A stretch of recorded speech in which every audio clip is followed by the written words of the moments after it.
అల్లు అర్జున్ వాస్తవంగా మెగా ఫ్యాన్స్కి ఒక కోపం ఎందుకుందయ్యా అంటే ఎలక్షన్స్ టైంలో పవన్ కళ్యాణ్కి మద్దతు ప్రకటించకుండా శిల్పాకి మద్దతు ప్రకటించాడు అన్నట్టు కోపం. సరే దాని మీద రకరకాల సోషల్ మీడియాలో పోస్టులు పెట్టడం ఇదంతా అయిపోయింది. అప్పట్లో అయితే కనుక నాగబాబు ఏదో స్టేట్మెంట్ ఇచ్చారు, తర్వాత ఆయన కూడా సైలెంట్గా అది రిమూవ్ చేసేశారు, అది తీసేశానని కూడా చెప్పారు, అంతా అయిపోయింది.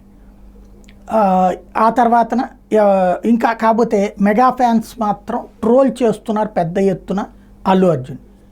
రోజు గిల్లగా మంటెక్కిందో ఏంటో అల్లు అర్జున్ తాజాగా ఇచ్చినటువంటి స్టేట్మెంట్, వెనక్కి తగ్గేదేం లేదు, ఏదైనా సరే ఒకటి అనుకుంటే ముందుకెళ్ళిపోతాను.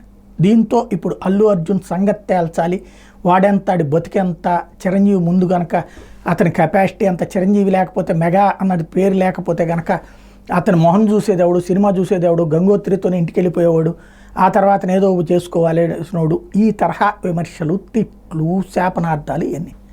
నాకు తెలియక అడుగుతాను, చిరంజీవి గారి సినిమాలు ఫెయిల్ అయినా లేవా?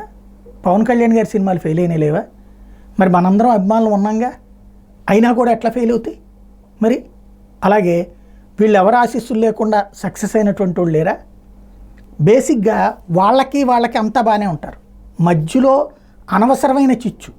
ఆ మధ్యన చిరంజీవి గారి గురించి కూడా ఇట్లాగే వెంటబడ్డారు, పవన్ కళ్యాణ్కి మద్దతు ఇవ్వట్లేదు, జగన్ గెలిచాడని చెప్పి. ఎందుకు అది? ఇప్పుడు ఆ తర్వాత మళ్ళీ ఇప్పుడు చిరంజీవి గారిని అంటలేదు, గుడ్. ఎందుకంటే మద్దతు ఇచ్చింది కుటుంబం మొన్న అన్నటువంటి.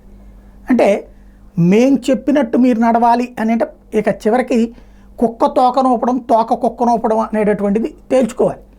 మెగా స్టార్ అయినటువంటి చిరంజీవి గారి ఆలోచనలకు అనుగుణంగా మనం ఉండాలా, మన ఆలోచనలకు అనుగుణంగా చిరంజీవి వ్యవహరించాలా అన్నటువంటిది తేల్చుకోవాల్సిన సందర్భం. అల్లు అర్జున్ అయితే చిరంజీవి గారిని ఎప్పుడు ఏమంటలేదు, పవన్ కళ్యాణ్ గారిని ఎప్పుడు ఏ కామెంట్ చేయలేదు, వ్యతిరేక కామెంట్లు ఆయన ఎప్పుడూ చేయలేదు. అప్పుడెప్పుడో ఒకటే, అది కూడా అన్నదేంటి, పదే పవన్ కళ్యాణ్ అంటే సూపర్ హీరో అది అని మాట్లాడాక పదే అదే మాట్లాడమంటే నేను మాట్లాడిన అబ్బా అన్నాడు.